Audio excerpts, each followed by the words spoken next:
So guys, welcome back to Hey Haji Melek Ekonomi. Nah gini nih teman-teman, gue mau ngasih tahu prepare yourself karena Indonesia ini udah resmi terperosok ke jurang resesi. Nah teman-teman, pada sebelumnya di kuartal kedua itu Indonesia pertumbuhan ekonominya udah minus 5,32%. Dan tadi siang nih BPS, Badan Pusat Statistik, baru aja ngabarin kalau pada kuartal ketiga ini pertumbuhan ekonomi kita juga masih minus 3,49% teman-teman. Nah ini buat informasi kita semua nih, buat pengetahuan kita. Kalau resesi itu adalah aktivitas ekonomi yang menurun dalam 2 kuartal atau lebih secara berturut-turut teman-teman.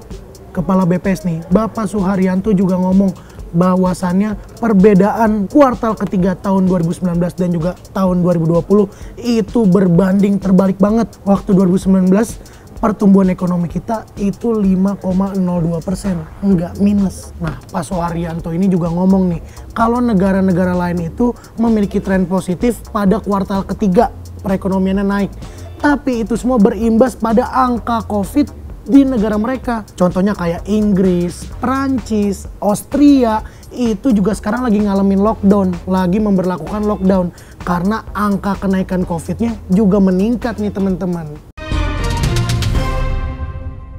Nah, resesi ekonomi dan juga krisis ekonomi itu beda teman-teman. Ini udah kita lansir dari Forbes ya. Menurut Forbes adalah resesi ekonomi itu adalah penurunan aktivitas ekonomi selama 2 bulan atau selama 2 kuartal atau selama bertahun-tahun, yang penting secara berturut-turut.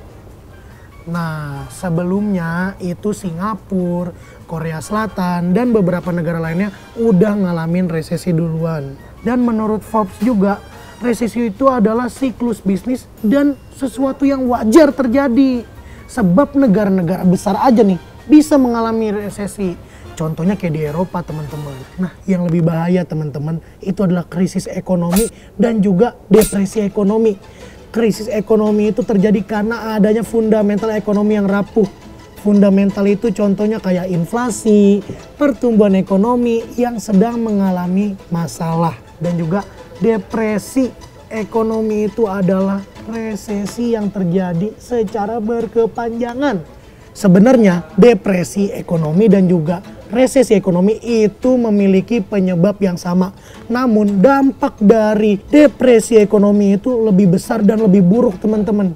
Jika suatu negara mengalami krisis sampai terdepresi ekonomi, itu udah bukan tentang siklus bisnis lagi deh penyebabnya. Itu ada hal yang lebih buruk yang akan terjadi. Nah teman-teman, jangan sampai deh kalau misalkan Indonesia ini sampai jadi negara yang krisis sampai terdepresi. Aduh amit-amit deh, jangan sampai. Semoga Indonesia baik-baik saja teman-teman. Teman-teman, salah satu ekonom dari KOR, Bapak Yusuf Randy Manilet bilang kalau misalkan resesi ini memiliki dampak atau efek domino terhadap suatu perekonomian negara. Ini adalah hal-hal yang akan terjadi ketika resesi. Yang pertama, aktivitas ekonomi itu akan menurun atau tidak semasif dan seaktif ketika non-resesi.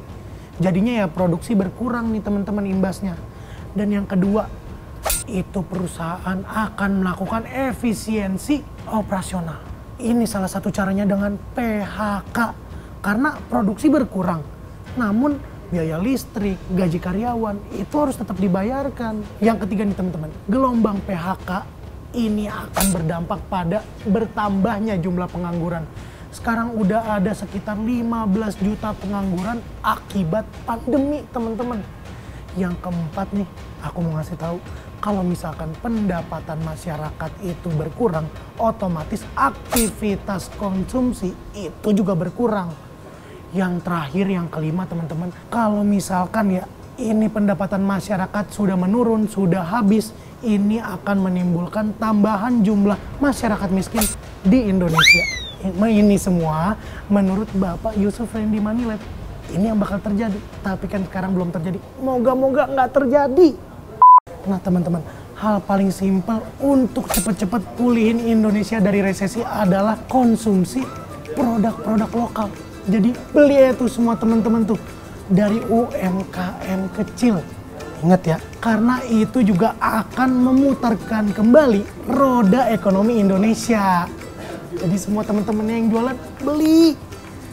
Sekian berita dari Sidak hari ini. Sampai ketemu di Sidak besok dan lusa dan seterusnya.